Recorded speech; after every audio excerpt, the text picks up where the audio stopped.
ज्योतिर्मय media house सविनय सादर करत आहे श्री अरविंद आणि श्री माताजी यांच्या तत्वज्ञानावर आधारित एक चिंतन. पूर्णयोगाचे अंतरंग. नमस्कार. आज आपण एका महत्त्वाच्या थोड्या नाजूक आध्यात्मिक प्रश्नावर बोलणार आहोत. अनेकांना माहितीये, असा अनुभव येतो की त्यांना अगदी मनापासून वाटतं की आपल्याला फक्त ईश्वर हवा आहे, पण मग काय होतं की रोजच्या व्यवहारात लोकांशी वागताना, काम करताना ते ध्येय कुठेतरी विसरल्यासारखं होतं.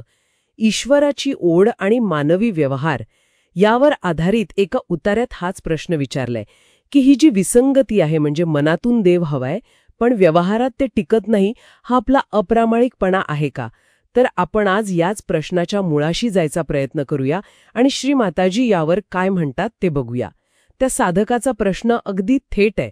मला अगदी प्रामाणिकपणे वाटतं की मला फक्त ईश्वर हवा आहे, पण जेव्हा मी इतरांशी वागतो, साध्या कामात असतो, तेव्हा त्या ध्येयाची आठवण राहत नाही. हा माझा अप्रामाणिकपणा आहे का? काय वाटतं? प्रश्न अगदी महत्वाचा आहे आणि श्रीमाताजींचं उत्तरही तितकं स्पष्ट आहे. त्या म्हणतात की ज्या क्षणी व्यक्तीला ईश्वर पण हवा असतो आणि त्याचवेळी दुसरी एखादी गोष्टही हवी असते, तेव्हा तो त्या व्यक्तीचा अप्रामाणिकपणा असतो. बापरे, अप्रामाणिकपणा हा शब्द जरा काय म्हणतात त्याला, मोठा वाटतो नाही? म्हणजे असं अनेकांना होत असेल ना की ओढ देवाची आहे पण जगाकडेही लक्ष जातंय, मग त्याला सरळ अप्रामाणिकपणा का म्हणायचं? बरोबर आहे. हा शब्द ऐकून धक्का बसू शकतो, पण त्याचं स्पष्टीकरण श्रीमाताजी पुढे देतात. ते असं म्हणतात की हा अप्रामाणिकपणा नैतिकतेच्या पातळीवरचा नाहीये थेट. त्या म्हणतात अज्ञान आणि मूढता यामुळे व्यक्ती अप्रामाणिक असते. अच्छा, अज्ञान आणि मूढता. हो, म्हणजे हा जाणून बुजून केलेला खोटेपणा नाही, तर एका प्रकारचा आंतरिक गोंधळ आहे, स्पष्टतेचा अभाव आहे. मूढता म्हणजे फक्त अज्ञान नाही, तर एक प्रकारची जडता, विवेक शून्यता म्हणता येईल, ज्यामुळे आपल्याला नक्की काय हवंय, प्राधान्य कशाला द्यायचंय हेच कळत नाही.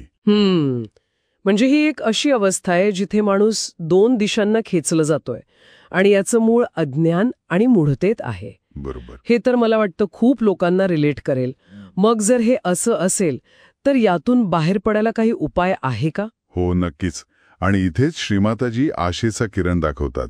त्या म्हणतात, पण दृढ इच्छाशक्ती आणि ईश्वरी कृपेवर संपूर्ण विश्वास यामुळे हा अप्रामाणिकपणा नाहीसा करता येतो. अच्छा, म्हणजे दोन गोष्टी, एक तर स्वतःची इच्छाशक्ती एकदम पक्की, हो, दृढ निश्चय, आणि दुसरं म्हणजे फक्त स्वतःवर अवलंबून न राहता ईश्वरी कृपेवरचा विश्वास, संपूर्ण विश्वास. अगदी बरोबर. म्हणजे स्वतःचे प्रयत्न तर हवेतच, पण त्याचबरोबर शरणागती किंवा अतूट श्रद्धाही हवी. म्हणजे हा एक प्रकारचा आंतरिक संघर्ष आहे, ज्यावर मात करण्यासाठी प्रयत्न आणि श्रद्धा या दोन्हींची गरज आहे. हे महत्वाचे, कारण यातून कळतं की ही एक प्रक्रिया आहे, एकदम काहीतरी बदलणार नाही, पण अशक्यही नाही. अगदी. तर श्रीमाताजींच्या म्हणण्यानुसार ईश्वर आणि इतर गोष्टी एकाच वेळी हव्या असणं हा अप्रामाणिकपणा आहे. पण का? तर अज्ञान आणि मूढतेमुळे. त्यामुळे उगाच अपराधी वाटून घेण्यापेक्षा या स्थितीचं मूळ समजून घेणं जास्त महत्वाचं आहे. हो, आणि दिलासादायक गोष्ट ही की यावर मात करता येते. म्हणजे दृढ निश्चय आणि ईश्वरी कृपेवर विश्वास ठेवला तर ही आंतरिक विसंगती दूर होऊ शकते. म्हणजे हा निव्वळ दोष नाही, तर स्वतःवर काम करण्याची एक संधी आहे, एक प्रवास आहे. नेमकेपणाने याचा अर्थ असा होतो की आध्यात्मिक ओढ आणि हे जे व्यावहारिक जीवन आहे यातला संघर्ष हा अनेकांच्या साधनेतला एक टप्पा असू शकतो, असतोच बऱ्याचदा, पण त्यावर जाणीवपूर्वक काम करणं गरजेचं आहे. नुसती इच्छा असून नाही चालणार, त्यासाठी प्रयत्न हवेत, सातत्य हवं आणि श्रद्धा हवी. इथेच खरी कसोटी लागते, नाही का? खरंय. तर मग या सगळ्या चर्चेतून एक विचार मनात येतो. आपण सहसा दैनंदिन व्यवहारांना साधनेतला अडथळा मानतो, पण तसं न मानता त्याच व्यवहारांमध्ये ईश्वराचं स्मरण किंवा अनुसंधान कसं ठेवता येईल, म्हणजे त्या व्यवहारांना अडथळा न बनवता साधनेचाच एक भाग बनवता येईल का? हा एक विचार करण्यासारखा मुद्दा आहे खरंच.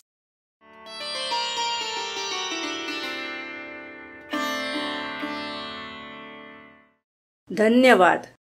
उद्या पुन्हा भेटूया आपल्या ऑरो मराठी चॅनलवर.